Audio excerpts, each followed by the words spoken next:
Hello everyone, I am Ravi Jain. आज हम देखेंगे कि हम जेम पोर्टल पर कैसे कस्टम बिड बना सकते हैं। आज हम देखेंगे कस्टम बिड प्रोडक्ट किसी एक प्रोडक्ट के लिए बना के देखेंगे। कस्टम बिड हम लोग जब यूज करते हैं जब आइटम जेम पर अवेलेबल नहीं है, और जब आइटम जेम पर अवेलेबल नहीं है तो उसके लिए आपको जेम अवेलेबिलिटी रिपोर्ट, जिसे JAR भी बोलते हैं, जो कि हमने लास्ट वीडियो में बताया था, वो बनानी पड़ती है। अगर आपको जेम एबिलिटी रिपोर्ट नहीं बनाना आता है तो हम मेरी आपसे रिक्वेस्ट है कि आप वो जेम एबिलिटी रिपोर्ट का वीडियो ज़रूर देख लें। उसी के बाद आपको आप कस्टम कैटालॉग जो है वो बना पाएंगे। तो कस्टम बिडिंग का मतलब है कि आइटम जेम पे अवेलेबल नहीं है, और इसलिए आपने क्या किया कि एक अलग से कैटालॉग बनाया। क्योंकि अगर कैटेगरी आइटम की या सर्विसेज की जेम पर अवेलेबल होती तो उसका क्या होता है कि उसकी कैटेगरी बनी होती, और उसमें डिफरेंट वेंडर्स ने उस कैटेगरी के अगेंस्ट अपने प्रोडक्ट उसमें ऑफर किए हुए होते। पर इसकी कैटेगरी बनी हुई नहीं होती। इसका मतलब क्या हुआ है कि आप एक टेम्परेरी कस्टम कैटेगरी बना रहे हो, एक कैटलॉग बना रहे हो अपना खुद का ही, और उसमें क्या होगा कि वेंडर बिड करेंगे, और जैसे ही वेंडर बिड करेंगे तो वो कैटेगरी ख़त्म हो जाएगी फॉर द डेट टाइम भी, और एक वन टाइम एक एक्सरसाइज होगी, ताकि क्योंकि आपका जो है जेम पोर्टल पे वो आइटम अवेलेबल नहीं है। अभी आपको क्या करना है, इसके लिए सबसे पहले आपको जेम पोर्टल पे लॉगिन करना है, जो भी आपका आईडी है उससे। इसमें आपको ध्यान रखना है कि जो जेम पोर्टल का आईडी होता है, पासवर्ड होता है, उसमें NIC ईमेल पासवर्ड ही जेम पोर्टल पे यूज करना है।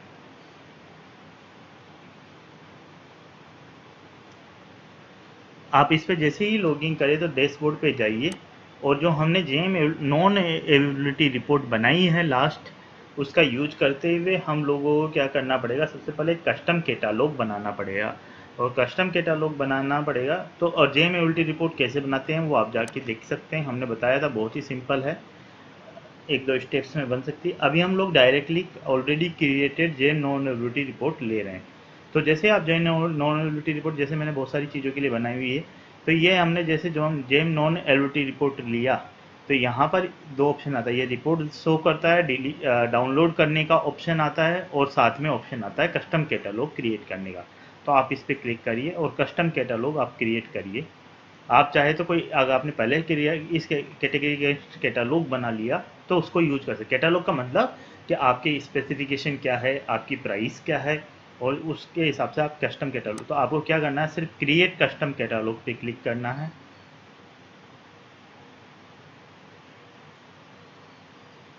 तो आपके पास ये होगा, और आप उसके बाद जो भी आइटम का टाइटल है, जो भी आइटम आप खरीद रहे हैं उस आइटम को आप परचेज कर सकते हैं। जैसे फॉर जैसे फॉर एग्जांपल आपका आइटम है, ये है cotton socks, as per for example IS 51, I am taking random, जो है एग्जांपल रैंडम IS लिख रहा हूँ, या हम लोग परचेज करना चाहते हैं। इसके लिए जो आपने रेफरेंस प्राइस डालनी है, मतलब कि जो आपकी एक यूनिट की प्राइस है वो कितनी है। तो जैसा मान लो फॉर एग्जांपल मैं कॉटन सॉक्स पेयर में खरीदना चाहता हूँ, और मेरा जो एस्टिमेशन है एज ए बायर वो मेरा 55 रुपीज़ पर पेयर है। तो आपको ये लेना है सेलिंग यूनिट क्वांटिटी, और उसके बाद अगर आपको यूनिट जो सेलेक्ट करनी पड़ेगी कि क्वांटिटी में आप क्या पेयर्स में आप खरीदना चाहते हैं। आप चाहें तो यहाँ पर बहुत सारी चीज़ें, एरिया है, नंबर है, तो आपको ये केयरफुली लेना है कि आपका जो सेलिंग यूनिट है वो किस में है, और उसके बाद उसके करस्पॉन्डिंग क्या है। जैसे फॉर एग्जांपल आपकी क्वांटिटी है, इसके बजाय हो सकता है वेट हो सकता है। तो वेट आपका जो है केजी में भी हो सकता है या मेट्रिक टन में भी हो सकता है। आपकी यूनिट जो आप सेलेक्ट कर रहे हैं उसके अकॉर्डिंग ही आपको प्राइस डालनी है। जैसे कि एक एक पेयर की प्राइस क्या है, 55 रुपीज़ है। ये प्राइस किस में होगी, रुपीज़ में आपको डालनी है। आप इसमें क्या कर सकते हो कि सिमिलर कैटेगरीज भी ऐड कर सकते हो, ताकि जो है अ, अ, जो क्या होता है कि 3 सिमिलर कैटेगरीज आपको डालनी पड़ती है, ताकि क्या होता है कि जैसे ही आपकी कस्टम बिड बनेगी तो जो भी सिमिलर वेंडर्स हैं वो क्या करेंगे कि इसमें पार्टिसिपेट कर पाए, उनको क्या होगा, नोटिफिकेशन चला जाएगा। तो आपको ये मस्ट है कि आपको डालना ही पड़ेगा। तो आप इसमें डालिए, जैसे मेरा था कॉटन सोप्स, तो वो सर्च करिए उसी से रिलेटेड सिमिलर, क्योंकि क्या होता है कि कई बार आपका आइटम तो अवेलेबल होता है पर सारे स्पेसिफिकेशन मीट नहीं कर पाते हैं। तो आप इसलिए आप ये जो कैटेगरीज है वो नहीं डाल पाते हैं। अभी हम सॉक्स सर्च कर लेते हैं, सॉक्स वूलन,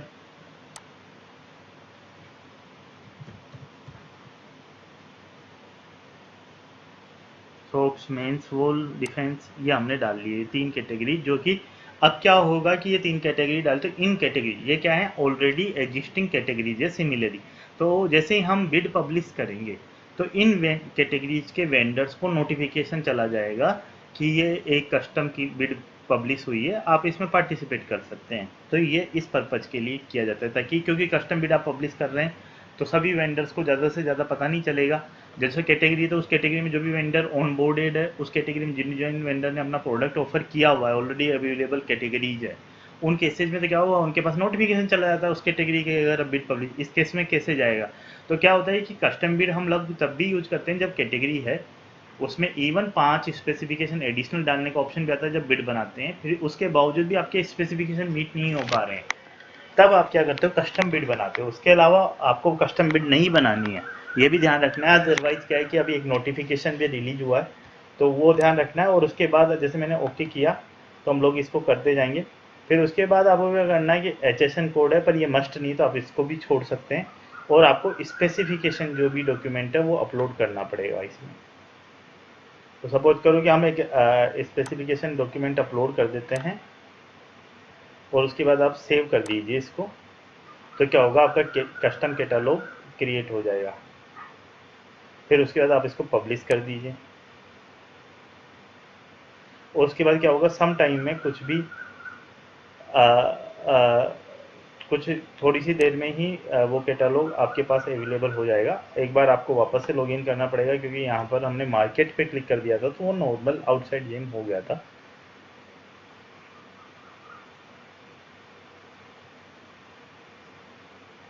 वापस से आप डैशबोर्ड पे जाइए।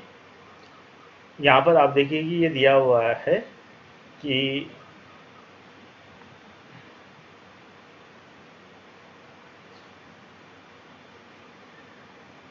और जेम एबिलिटी रिपोर्ट।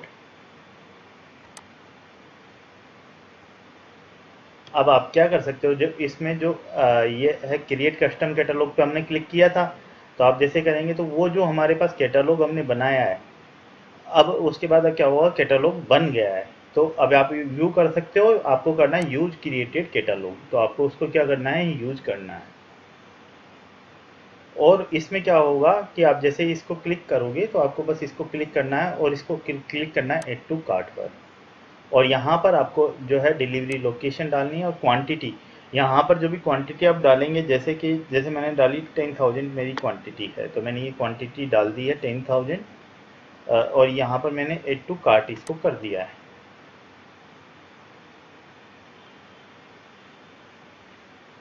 फिर उसके बाद आपको सिंपल क्लिक करना है प्रोसीड टू चेकआउट पे।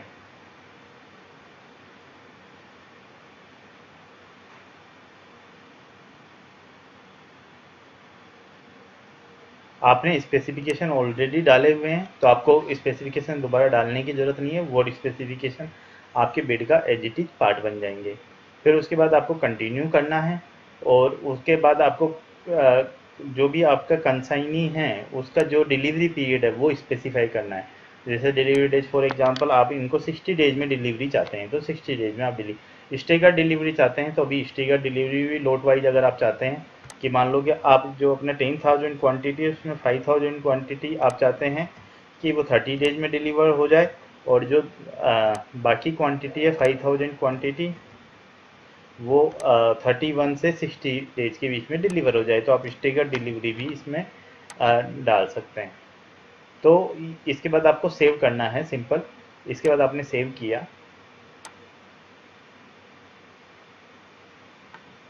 और इसके बाद सारी स्टेप्स आती जाएगी आपको सिंपल। अब आपको ध्यान रखना है कि बिड ड्यूरेशन आपको कितना दिन लेना चाहिए। तो ये लिखा हुआ है कि बिड ड्यूरेशन जो कस्टम बिड है वो क्या है कि रेगुलर कैटेगरी नहीं है, वैसे 10 डेज से अलाउड है, पर क्या है कि भाई रेगुलर कैटेगरी नहीं है, तो वो बोल रहे हैं कि ताकि वेंडर को टाइम मिले कि अपना प्रोडक्ट ऑफर करने के लिए इस तरीके से, तो इन्होंने बोला कि आप ये रिकमेंड कर रहे हैं कि आप मिनिमम 21 डेज तो आप ले ही ले, 3 वीक तो आप इसका ले। तो हम लोग 3 वीक ले सकते हैं, जैसा आपका ऑर्गेनाइजेशन की गाइडलाइंस है उनके अकॉर्डिंग आप ये ले सकते हो। फिर उसका जो एंड टाइम है उसके अकॉर्डिंग, अगर आपका ऑर्गेनाइजेशन बोलता है कि 2 बजे के आसपास एंड होना चाहिए, जनरली ऐसा होता है, तो वो आप इसमें टाइम सेलेक्ट कर सकते हैं। ऑफर वैलिडिटी आपको मिनिमम 30 डेज, मिनिमम 15 डेज से अवेलेबल है। आपकी जो भी ऑर्गेनाइजेशन की रूल है उसके अकॉर्डिंग आप ऑफर वैलिडिटी ले सकते हैं। बिड टू आर ए अगर आपका ऑर्गेनाइजेशन का रूल है या जैसा भी आपकी रिक्वायरमेंट है उसके हिसाब से यस और नो कर सकते हो। इंस्पेक्शन रिक्वायर्ड यस भी कर सकते हो, नो भी कर सकते हो, या आपकी चॉइस है। सो फॉर एग्जांपल आपने मान लो इंस्पेक्शन रिक्वायर्ड किया है तो वो आप ले सकते हो। Type of inspection, pre dispatch, post dispatch, तो आप वो सेलेक्ट कर सकते हो। क्वालिटी एश्योरेंस प्लान भी आप अपलोड कर सकते हो, वो कंपलसरी नहीं है। फिर आपको जो भी क्लेरिफिकेशन के time, time to be allowed to the seller for technical clarification during technical evolution. जैसे ही आप बिड पब्लिश करेंगे, बिड पब्लिश करने के बाद वेंडर पार्टिसिपेट करेंगे, उनका ऑफर आएगा, हो सकता है कि उसमें कुछ वो डॉक्यूमेंट सही ढंग से नहीं दिया हो उन्होंने, तो उस केस में आप क्लेरिफिकेशन पूछते हैं वेंडर से, एज पर जो भी आपका ऑर्गेनाइजेशन का रूल है। तो उस हिसाब से आप जो भी वेंडर से क्लेरिफिकेशन पूछना चाहते हैं वो आप इसमें सेलेक्ट कर सकते हैं एज पर जो भी आपकी रिक्वायरमेंट है। तो उसमें क्लेरिफिकेशन में उनको कितने दिन में रिप्लाई देना है वो टाइम है। फॉर एग्जांपल आप 3 डेज सेलेक्ट कर रहे थे, ये 3 डेज ले लेगा।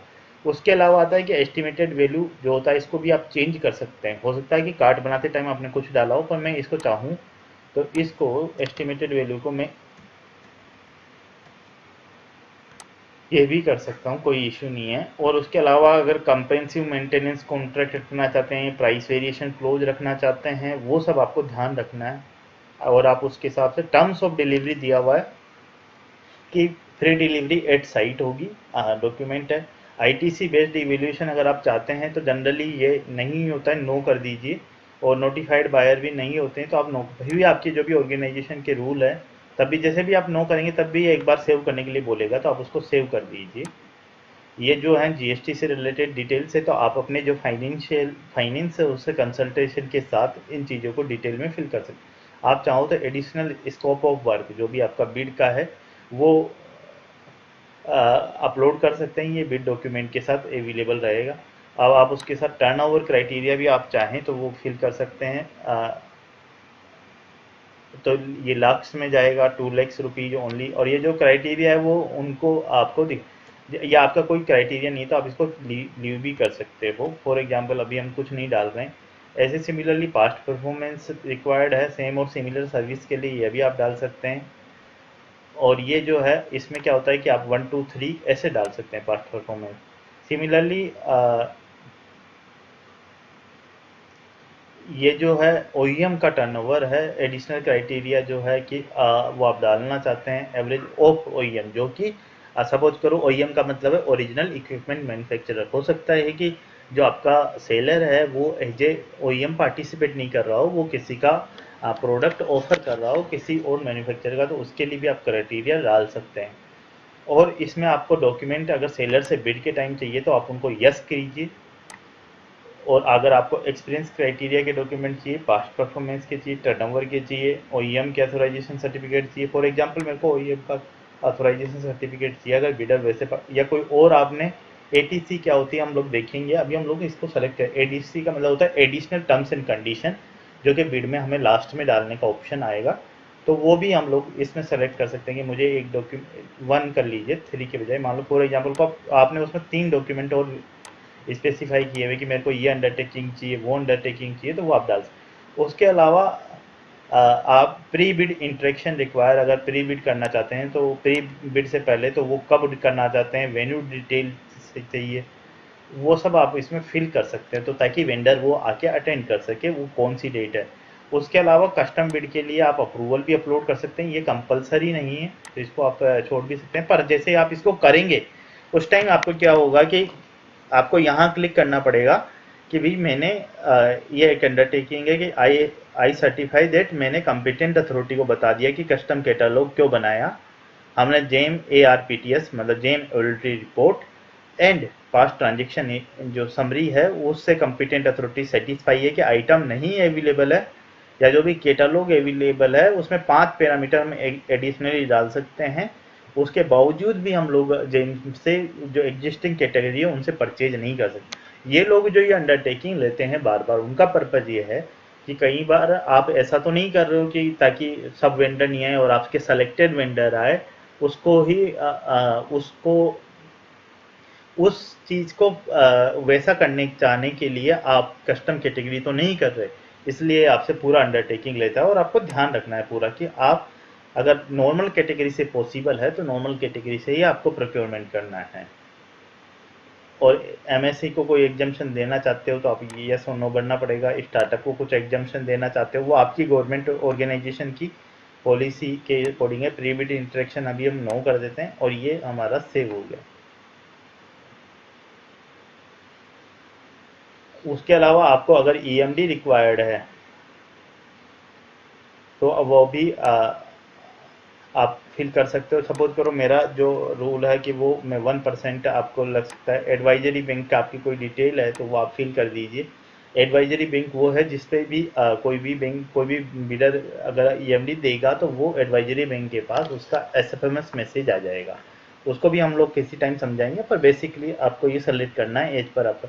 और उसके अलावा आपको ये अपनी डिटेल फिल करनी है कि डेजिग्नेशन वगैरह जो भी है, F&A ऑफिसर, इस टाइप से आपका जो भी डिजिग्नेशन है वो फिल करनी है।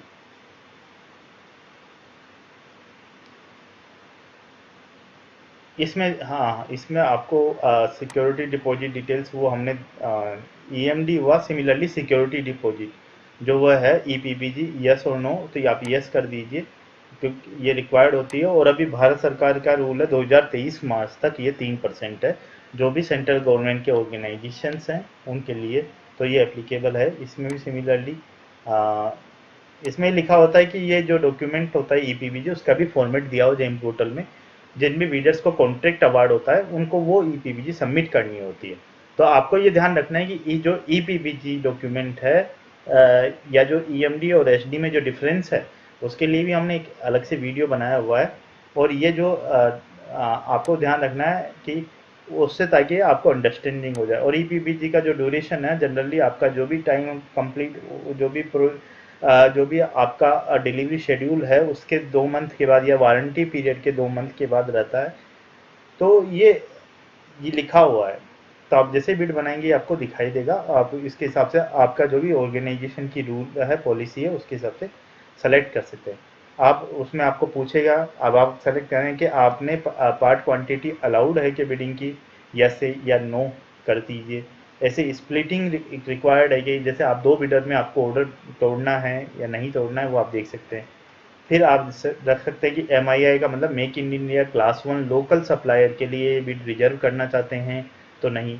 पर अगर आप परचेज प्रेफरेंस देना चाहते हैं मेक इन इंडिया के लिए, वो जो जेम पोर्टल पे ये रूल है कि मेक इन इंडिया का आपको प्रेफरेंस देना है तो वो क्लास 1 को वो दे सकते हैं। उसके लिए आपको जो है परचेज प्रेफरेंस है वो 20% प्राइस में आना चाहिए, ये फिक्स है। तो इसको आपको चेंज करने की ज़रूरत नहीं है। Maximum percentage of MI purchase के लिए 50% होता है। उसके अलावा ये पूछ रहा है कि आप केवल क्लास 1 और क्लास 2 से ही पार्टिसिपेशन चाहते हैं क्या। तो ये जो ऑर्डर है उसके हिसाब से कंप्लाई, अगर आपके पास कोई एग्जाम्पशन है पर्टिकुलर ऑर्गेनाइजेशन का, जैसे कई ऑर्गेनाइजेशन है पेट्रोलियम सेक्टर में ये है कि 1 करोड़ तक ये एग्जम्प्टेड है, तो आप नो करके वो जो पर्टिकुलर गाइडलाइन है वो यहाँ अपलोड कर सकते हैं। तो वो आपको यहाँ अपलोड करना पड़ेगा, ठीक है। तो आप परचेज प्रेफरेंस टू एम आई आई वो भी नहीं दे सकते। और इसके अलावा आपको यहाँ पर मान लो सपोज करो परचेज प्रेफरेंस टू एम आई आई है, ये हमने अलग से समझाया है। अगर आप वो नहीं देना चाहते तो उसके लिए आपको कॉम्पिटेंट अथॉरिटी का अप्रूवल अपलोड करना पड़ेगा। तो फिर अभी हम लोग यस सेलेक्ट कर रहे हैं, आप नो भी। फॉर इसके बाद हमने देखा कि इसके बाद पूछ रहा है कि अगर आप एमएससी के लिए आइटम रिजर्व कर वो ये प्रोक्योरमेंट रिजर्व करना चाहते हैं कि केवल एमएससी बिडर ही कोट कर पाए, तो जनरली इसमें नो होता है। पर देर आर सर्टेन आइटम्स, जैसे मान लो कि आप परचेज कर रहे हैं कॉटन हैंड ग्लव्स परचेज कर रहे हैं, ऐसे हमने एक वीडियो बनाया हुआ है purchase preference to MSC bidders. उसमें बताया हुआ कि एमएससी बिडर को क्या क्या एडवांटेज, उसमें एक भारत सरकार की गाइडलाइन है। उसमें यह है कि जैसे कुछ आइटम्स हैं कि वो एमएससी से ही परचेज करना है, उस केस में आपको यस क्लिक करना है, अदरवाइज नो क्लिक करना है। और उसके अलावा जो दूसरा ऑप्शन है कि purchase preference to MSC bidder, ये भी हमने सेम वीडियो में, तो purchase preference to MSC bidder तो आपको देना ही देना है, इसके लिए तो कोई एग्जाम्पशन नहीं है सेंट्रल गवर्नमेंट के, उनके लिए सेंट्रल गवर्नमेंट के जो भी अंडरटेकिंग्स है सेंट्रल गवर्नमेंट के डिपार्टमेंट्स और उनके लिए ये परसेंटेज वगैरह उसके हिसाब से अभी ये है, हो सकता है कि बाद में चेंज हो जाए। तो उसके अलावा यहाँ पर नोट वगैरह में जो ये चीज़ें बताई हुई है कि एमएससी एमआईआई का कंप्लाइंस आपको ध्यान रखना है। जेम पोर्टल ने प्री फिल करके वैसे डिटेल दिया हुआ, फिर भी अगर कोई आप फॉलो नहीं करते तो ये आपके ऊपर है, इसलिए आपको सारा फॉलो करना है। फिर आप इस पर सेव पे क्लिक कर दीजिए। इसमें पर उससे पहले क्या होगा कि एक बार आपको जो एमआईआई लोकल कंटेंट एलिजिबिलिटी है उसमें आपको क्लिक करना होगा।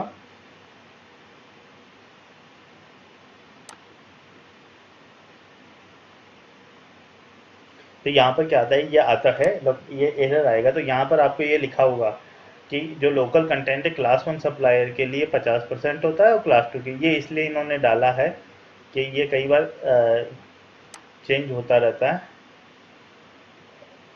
इन case of procurement M I class then class 2 local content is not required, ये सब कुछ लिखा हुआ है, जो भी आपकी पॉलिसी है उसके हिसाब से आप ये डाल दीजिए।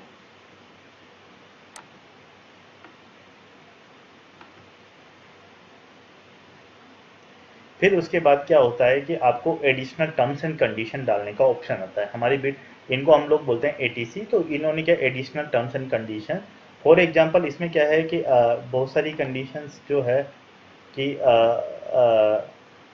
जैसे कि एक कंडीशन तो ऑलरेडी डली हुई है, जैसे मान लो आपको डिफरेंट डिफरेंट कंडीशंस है, फॉर एग्जांपल आप जेनरिक में जाइए और प्री डिफाइंड कंडीशन है कि भाई आफ्टर कॉन्ट्रैक्टर अवार्ड बिडर को ये देना पड़ेगा, कुछ कंडीशन होती है ना जो कि नॉर्म सब ऑर्गेनाइजेशन में अलग अलग होती है, तो आपकी जो भी कंडीशन यहाँ मीट कर रही है, अगर आपको ऑर्गेनाइजेशन को वेंडर कोड चाहिए तो वो आप सजेस्ट करिए, कोई और है कंसोर्टियम अलाउड है नहीं है उसके हिसाब से, for supply of chemical gases में सिलेंडर में हो तो उसको free rental period of days देना है। इस टाइप की आपको कंडीशन जो भी है वो आप ऐड कर सकते हैं, तो ये आपका किसका पार्ट बन जाएगी। ऐसे ही ईएमडी एचडी से रिलेटेड की मान लो आप ईएमडी पीबीजी के अलावा ईएमडी मान लो अकाउंट में भी दे सकता है कोई बंदा, या ऑनलाइन भी कराना चाहता है तो ऑनलाइन भी करा सकता है, इस टाइप की कंडीशन आप ऐड कर दीजिए। उसके अलावा आप बिड स्पेसिफिक, ये कंडीशन तो जेनरिक है जो कि जेम पोर्टल पे ऑलरेडी इनबिल्ट है, वो डाल सकते हो। उसके अलावा आप चाहो तो बिड स्पेसिफिक कंडीशन भी टेक्स्ट में या अपलोड भी कर सकते हो, ये आप डाल लेंगे। अब जैसे क्या होगा कि इसको आपको क्लिक करना होगा, इसको एडिट करना होगा, और जैसे यहाँ पर सिलेंडर के डेज है, फॉर एग्जांपल आपको 20 डेज फ्री सिलेंडर चाहिए तो वो कंडीशन का अकॉर्डिंगली ये कंप्लीट हो, free rental period of days for cylinder. ऐसे ही फॉर एग्जांपल ईएमडी के लिए आपको यहाँ कंडीशन डालनी पड़ेगी कि बेनिफिशियरी नेम क्या है, अकाउंट नंबर क्या है, मैं यहाँ पर हम लोग इसको रैंडमली पुट कर रहे हैं।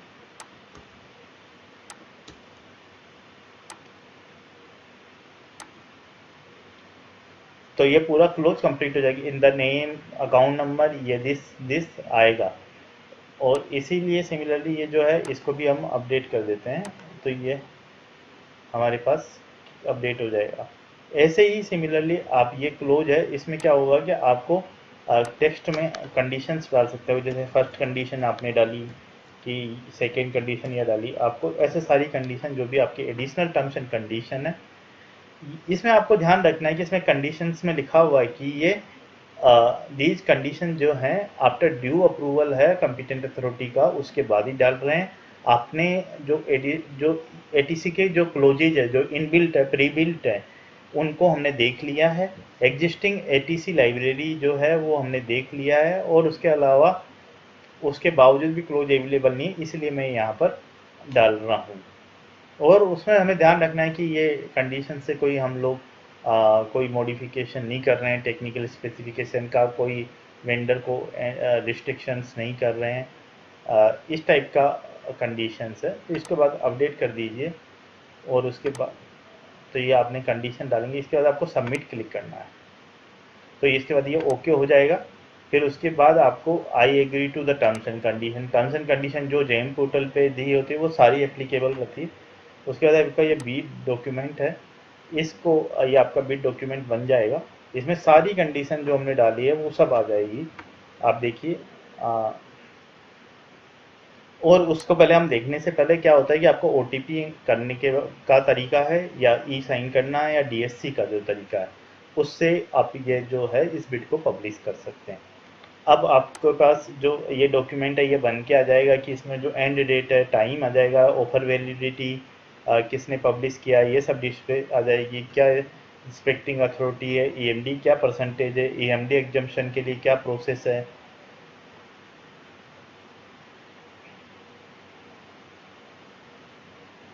ये जो भी सारी कंडीशंस हमने जो डाली है वो सारी इसमें आ जाएगी।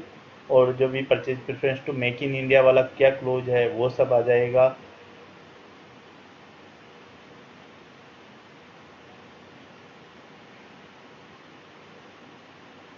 इंस्पेक्शन ऑफ स्टोर्स आ जाएगी। जो भी हमारी कंडीशंस है कि वो क्या कुछ बाय डिफ़ॉल्ट कंडीशन है, ये है डाउन स्पेसिफिकेशन है वो आ जाएंगे, कंसाइनी रिपोर्ट आ जाएगी। जो भी आपकी कंडीशन है वो सारी आ जाएगी और ये आपका बिड हो जाएगा और जैसे आप ओटीपी डालेंगे ये पब्लिश हो जाए। आई होप आपको सब समझ में आया होगा। अगर किसी को कोई भी डाउट है तो आप वो कमेंट बॉक्स में पूछिए। Thank you.